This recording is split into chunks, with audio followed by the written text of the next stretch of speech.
Somewhere in a forest 100,000 years ago, someone was chosen. Not a volunteer, chosen. They were handed a plant nobody had eaten before, and the whole tribe stood back and watched what happened next. If it made them vomit, they knew. If it made them convulse, they knew.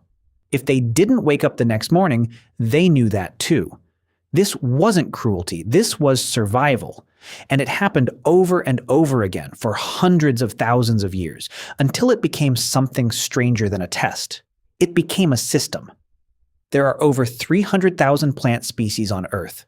Roughly 3,000 of them can kill you, some in minutes. Your ancestors had no books, no labels, no chemistry. They had bodies, and they used them like instruments. So how did they actually figure out what was safe? Let's start with the obvious answer, the wrong one. Most people assume it was trial and error, a slow accumulation of near misses over generations. But real trial and error would have wiped out entire bands. Single mistake with something like water hemlock doesn't cause a stomachache. It causes seizures, then death within hours. No tribe could survive that kind of error happening at random again and again across every new plant they encountered. The math doesn't work. Something more deliberate had to be happening. In the 1990s, anthropologist Timothy Johns spent years studying how indigenous communities in the Andes handled wild potatoes, plants loaded with toxic alkaloids. What he documented wasn't random guessing. It was a structured, repeatable procedure, one that anthropologists now believe stretches back to the earliest humans.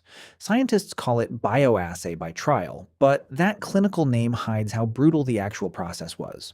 Here's how it worked. A new plant would be found, something unfamiliar, maybe growing in a new territory the group had just migrated into.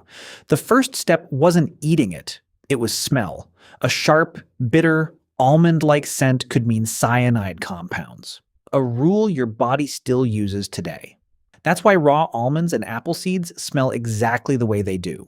You're detecting the same defensive chemistry your ancestors learned to fear. If the smell test passed, next came touch. A crushed leaf rubbed against the inner wrist or lip, the thinnest, most sensitive skin on the body. Burning, numbness, or a rash meant stop immediately. This step alone would have screened out a huge number of the most dangerous plants, nettles, certain vines, anything carrying contact toxins. But some of the deadliest plants in the world pass both of those tests without a single warning sign, and this is where it gets worse. The next stage involved taste, and only taste, never swallowing. A tiny piece placed on the tongue, held there, then spat out. Researchers studying this behavior across dozens of unrelated cultures, from the Kalahari to the Amazon to Aboriginal Australia, found the same pattern. Bitterness triggered immediate rejection. Bitter taste receptors evolved specifically because so many toxic alkaloids taste bitter. Your ancestors who liked bitter flavors died more often. The ones who recoiled from bitterness survived and passed that instinct down to you. That's not a preference. That's a corpse count, encoded into your tongue.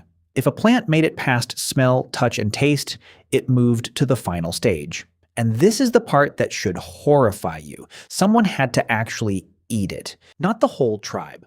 One person, usually in a small amount, and then everyone waited. Ethnobotanists studying modern hunter-gatherer and forager societies have documented this final stage directly. In some groups, it was the elderly who took on this role. People who had already raised children and passed on their knowledge, whose loss would cost the tribe less than losing someone younger. In others, it was whoever found the plant, testing what they'd discovered themselves.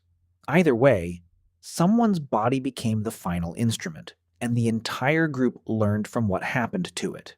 If the person felt fine after a day, a slightly larger portion was tried.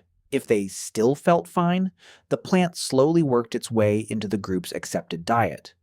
If they got sick, but survived, the plant was marked as edible only with special preparation: boiled, soaked, fermented, anything to break down the toxin. And if they died, the plant was marked permanently. And that knowledge was carried forward for generations, sometimes passed down as taboo or myth long after anyone remembered the original reason. This is where something remarkable happens. Ethnobotanist Nina Etkin has argued that many food taboos found across traditional cultures aren't superstition at all. They're compressed data, A rule like never eat this root unless it's been boiled twice sounds like folklore. It's actually a survival protocol refined by real deaths, stripped of its original story, and repackaged as tradition so it would survive even after everyone forgot why. And it wasn't just plants, the same testing logic applied to processing.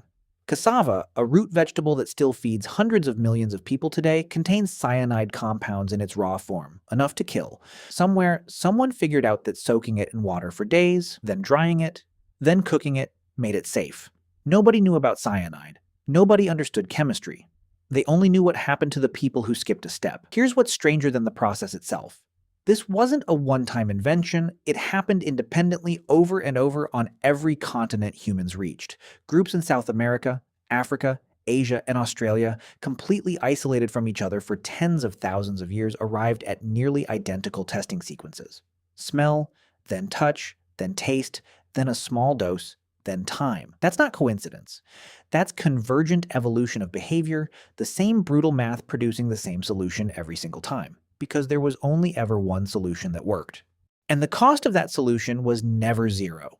For every plant now considered safe on your dinner table, somewhere in deep history, someone got it wrong. Rhubarb leaves, certain mushrooms, bitter almonds eaten in the wrong quantity. Every don't eat that part rule, without ever questioning it exists because someone at some point did question it and didn't survive the answer. This is still running inside you, whether you notice it or not. Your instinctive recoil from bitter, unfamiliar flavors. Your hesitation to eat something you don't recognize. Your parents teaching you as a toddler, don't put that in your mouth. A warning issued long before you could understand words, echoing an instruction passed down for hundreds of thousands of years. You are the end result of an unbroken chain of people who tested the world with their own bodies so that you wouldn't have to. Today, you can walk into a grocery store and eat almost anything on the shelf without a second thought. No smelling, no tasting a crumb and waiting a day, no watching to see if someone in your family survives the night. That entire ancient system, the one that shaped your taste buds, your instincts, your sense of disgust, has been made almost completely invisible by convenience. But somewhere back in that forest, someone was still handed the plant. They still had to be the one to find out. And every single food you've ever trusted, every ingredient you've never questioned, was paid for the same way. Someone's body and someone's willingness to find out what would happen.